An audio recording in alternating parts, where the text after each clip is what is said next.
আছো, আমি আবার চলে এলাম আমার নতুন একটি ভিডিও নিয়ে। আজকে থাম্বনেল দেখে তোমরা বুঝেই গেছো যে আজকে আমি কোন বিষয় নিয়ে আলোচনা করতে চলেছি।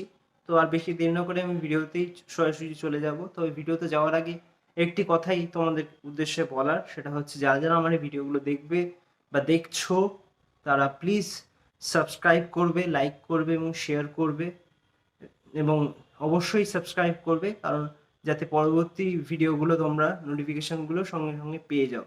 তো চলো আর বেশি দেরি না করে আজকের ভিডিও আজকে শুরু আমরা করা কথা যাক। বলবো OnePlus বুলেটস ওয়্যারলেস জেড এই হেডফোনটির ব্যাপারে।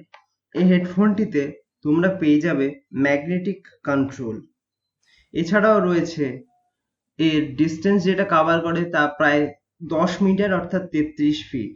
এতে ফাস্ট চার্জিং সাপোর্ট করে, যার ফলে খুব দ্রুতই তোমরা এই হেডফোনটিকে চার্জ করতে পারবে এবং 10 মিনিট চার্জ দিয়ে তোমরা 10 ঘন্টার কিন্তু অডিও টাইম পেয়ে যেতে পারো।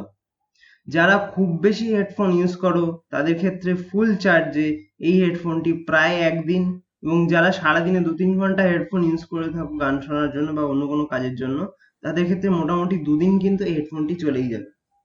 এর সব থেকে বড় প্লাস পয়েন্ট হচ্ছে এর সাউন্ড কোয়ালিটি, কারণ এর মধ্যে যে ড্রাইভারটি ইনস্টল করা রয়েছে তা প্রায় 9.2 mm, যার ফলে এর সাউন্ড কোয়ালিটি এক কথায় অসাধারণ, এবং এর ব্যাটারি লাইফ, এই দুটি কারণেই মোটামুটি এই হেডফোনটি কিন্তু এই বাজেটের মধ্যে ওয়ান অফ দ্য বেস্ট বলে আমার মনে হয়। আমি নিজেও এই হেডফোনটি প্রায় 15 দিন ইউজ করছি এবং আমার নিজস্ব যে মতামত সেটাই আমি তোমাদের সঙ্গে শেয়ার করছি। এছাড়াও তোমরা এর মধ্যে পেয়ে যাবে ওয়াটার এবং সোয়েট রেজিস্ট সাপোর্ট। তো বুঝতেই পারছো কত ভালো একটি হেডফোন এই বাজেটের মধ্যে এটি।